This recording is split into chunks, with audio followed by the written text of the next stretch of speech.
Welcome back. A U.S. Court of Appeals handed President Trump a victory in Portland, saying the president can deploy national troops in Portland. This as the U.S. and Australia sign a key minerals deal, and U.S. government shutdown is now in its 21st day. A lot to unpack this morning, so let's get started. Let's bring in our panel. We're joined today by Project 21 Ambassador April Chapman and Brad Palumbo, a fellow at Steamboat Institute Blankley. Good morning, and let's get right to it. Yes. Good morning. So starting in Portland, a U.S. Court of Appeals giving President Trump the green light when it comes to deploying the National Guard and their troops in Portland, Oregon. April, what do you make of this latest ruling, and do you think it'll take effect and potentially influence other judges to do the same in other parts of the country? I think people have realized that we've reached a turning point in our country where things have gotten so bad that they actually see a friend in President Trump. He's a president. He's like, I can't sit by and watch these Democrat-run cities just melt down and deteriorate. And he's basically saying, you know, if your city has gone woke and refusing to enforce law and order by allowing the previous administration's open border policy to just run wild in the city, then we have to step in because crime has been impacted. So I believe law and order, and not just sitting back and lying about the statistics of crime being down. We all know that those things are not true. The people living in these communities say otherwise. So my goal is that, or my desire is that more judges will follow suit and recognize that the American people want this and they need this.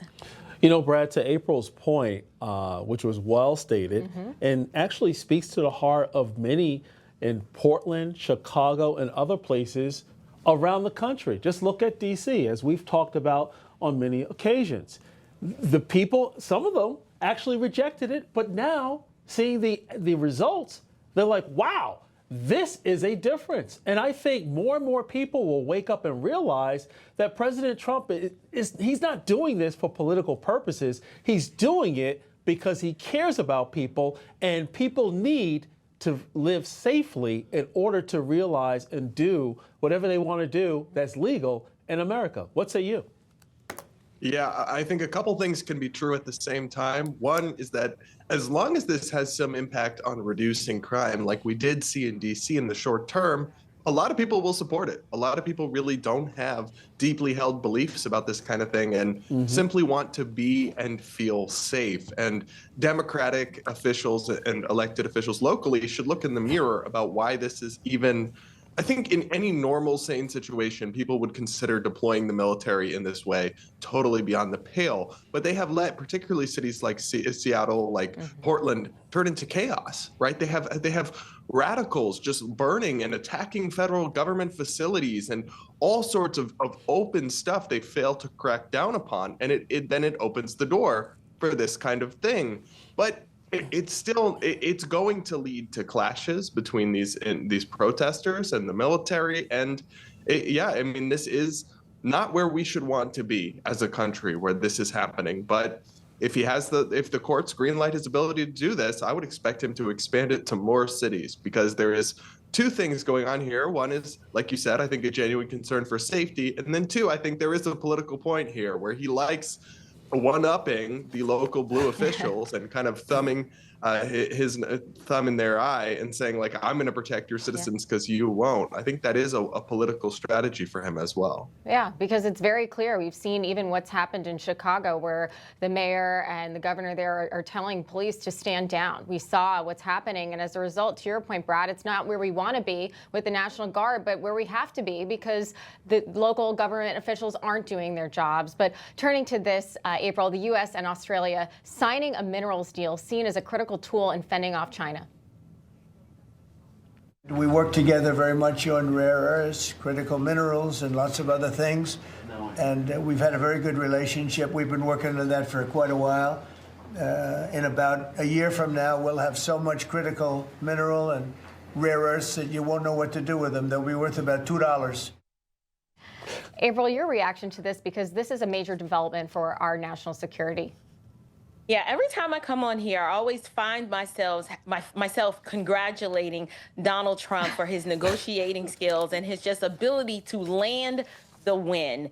He understands the national security threat. He understands the threat that China is, and that he is so competitive. He wants to win on every level. So the fact that he can negotiate a minerals deal like this, which is nothing but a positive step in the right direction for the American people, it shows the depth and the breadth of his negotiation skills, whether it's getting us out of endless wars, negotiating trade deals, or stopping crime. We have just got to give this president credit. You don't have to like him, but you sure will respect him before he leaves office. You know, Brad, I've seen a lot of memes as far as President Trump working in McDonald's. And I've never worked in McDonald's, but you have to have a lot of things going and moving at the same time. You got to drop the fries. You got to flip the burgers. You got to make sure the shake machine is working. And I'm making a joke, but the thing is, President Trump is doing just that. He's fighting and pushing back to keep, in terms of the craziness, to keep people safe in their local cities. What he's doing around the world, he's actually fighting for peace, stopping many wars, and using the Secretary of State, his envoy led by Steve Witkoff, and now J.D. Vance is going, and he actually arrived in Israel to support the very fragile Middle East ceasefire deal. Vance is set to meet with Israeli Prime Minister Benjamin Netanyahu and other Israeli leaders to reinforce ongoing U.S. support. So the president is very active onshore and around the world, doing the right thing in leadership. What's your reaction? Well, I think it's undeniable that he's doing a great deal, and some of it I agree with, some of it I don't. And yeah, when it comes to securing minerals deals or other sorts of things, that's unambiguously a positive. I don't have the same view of a lot of his chaotic trade negotiations where he's unilaterally imposed lots of tariffs, many of which I think will probably be struck down as illegal because Congress is supposed to pass tariffs, not a president, and many of which don't even make a lot of sense.